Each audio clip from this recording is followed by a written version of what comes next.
It was a cold evening when I got home after a tiring day at work. My hands were full with grocery bags, and all I could think about was making dinner.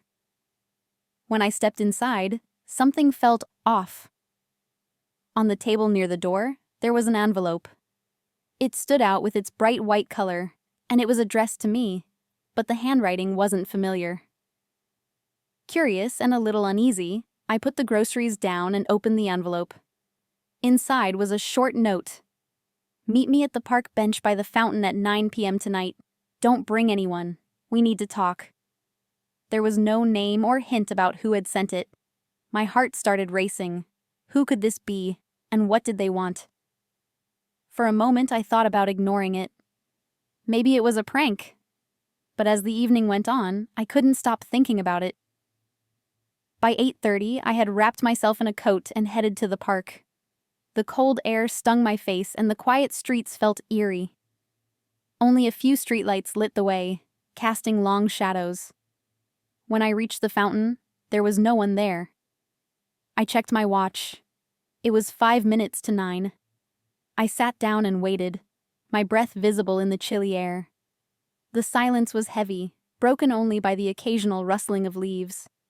Just as I began to think no one was coming, a figure stepped out from the shadows.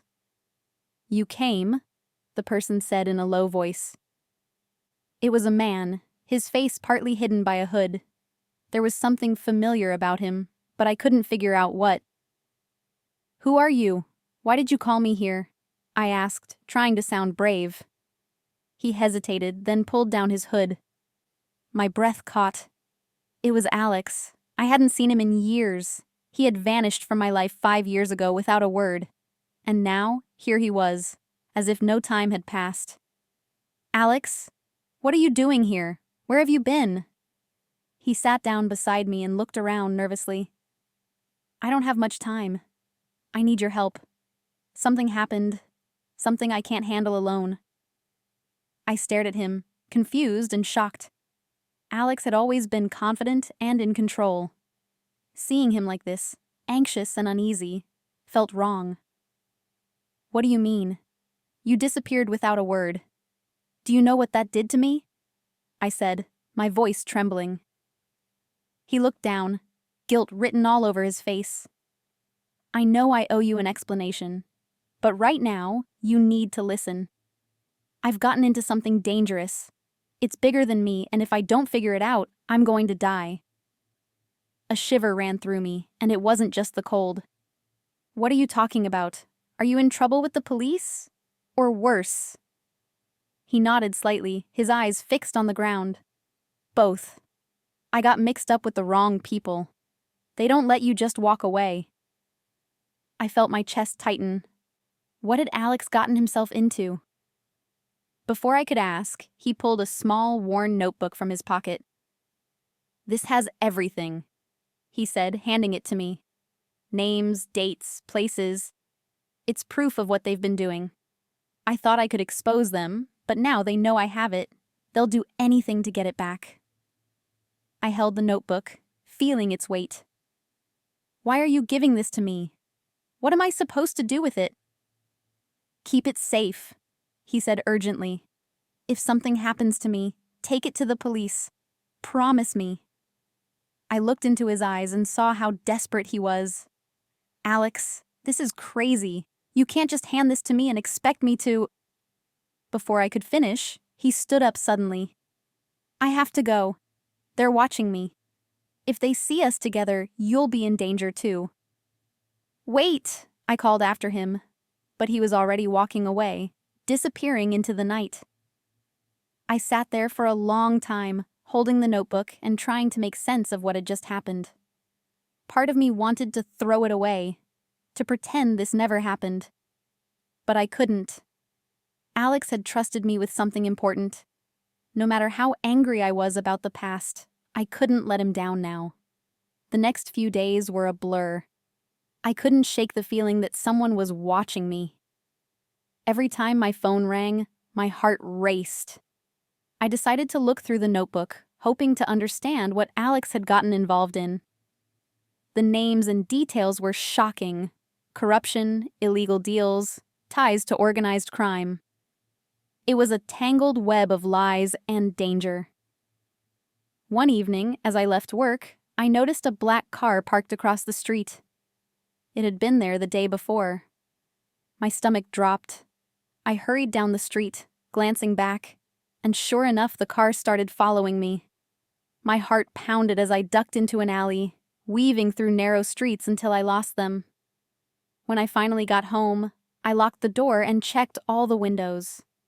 This wasn't just about Alex anymore. Whoever he was running from had now turned their attention to me. The next morning, I knew I had to do something. I called a friend of mine who worked in law enforcement. I didn't tell him everything over the phone, just that I had important information and needed his help. We agreed to meet that evening at a small diner on the edge of town. I brought the notebook, hidden in my bag, and arrived early. The diner was quiet, almost too quiet. Something about it felt wrong, but I brushed it off as nerves. When my friend arrived, I slid the notebook across the table. "This is what I was talking about," I said. "It's dangerous, but it's the truth. Alex is in trouble because of this." He opened the notebook and read through it. His face grew serious. "This is bad. If this gets out, it could take down some powerful people. But it'll also put a target on your back." "I already feel like I have one," I said. "They're following me, watching me. I can't live like this." He nodded and closed the notebook. "Leave it with me.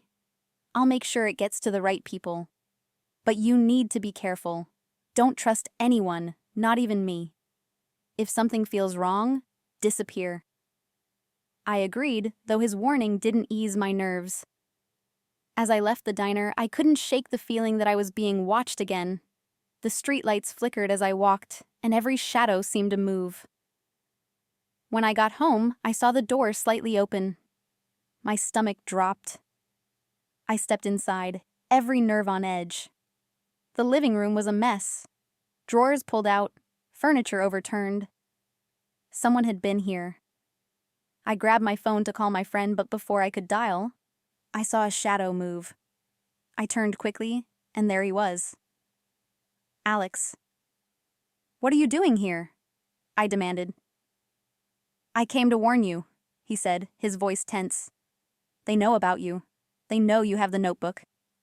"Not anymore," I said. "I gave it to someone who can help. But Alex, they trashed my place. They could come back." He ran a hand through his hair, looking stressed. "I'm sorry. I didn't mean for this to happen.